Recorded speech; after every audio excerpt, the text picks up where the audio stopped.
Alors, depuis quelques années, le réseau Respire, réseau Soins Santé Spiritualité, développe des outils pédagogiques visant la formation des professionnels, mais aussi en formation initiale, à la question du spiritual care. On dit une attention à la dimension spirituelle au cours de l'expérience de la maladie que font les patients. Ce sont essentiellement des outils immersifs, participatifs, sorte de boîte à outils pédagogiques pour lesquels il est possible d'élargir de plus en plus le champ d'investigation de sa propre question.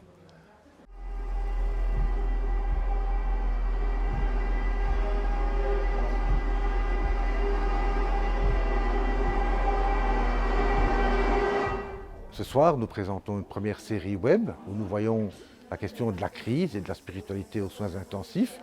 Un des enjeux de ces outils, il est double, c'est sensibiliser à l'importance de la thématique du spiritual care, mais surtout permettre aux professionnels de repérer déjà, certes, en quoi cette question est présente, mais en quoi ils en sont déjà les premiers acteurs. Je vous propose ce soir de vous plonger dans la première partie de cette soirée avec la projection de la première saison. Il s'agit donc d'une saison 1 et ce soir on voit les 3 premiers épisodes.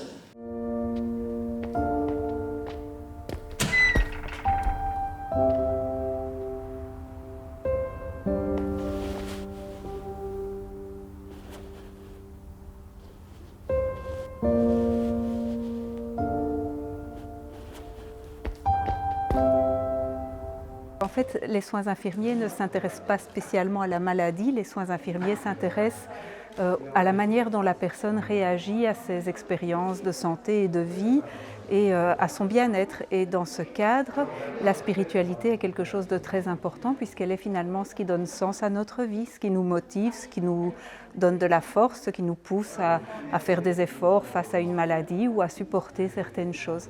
Et donc les infirmiers, certainement parmi les professionnels de santé, sont des personnes qui doivent s'intéresser aux soins spirituels. Malheureusement, ce soin est très peu abordé dans la formation initiale. À la Haute École Robert Schuman, cependant, nous avons décidé de placer 4 heures spécifiquement ciblées sur le soin spirituel. Et ces 4 heures sont finalement très courtes, très vite passées. Et donc il est important pour moi que la formation aux soins spirituels ait un impact fort, un impact émotionnel, un impact intellectuel, que les futurs infirmiers se souviennent de cette formation lorsqu'ils seront sur le terrain et que cette formation leur donne des outils, ne leur disent pas juste il y a quelque chose qui existe, mais leur disent voilà concrètement comment vous pouvez faire.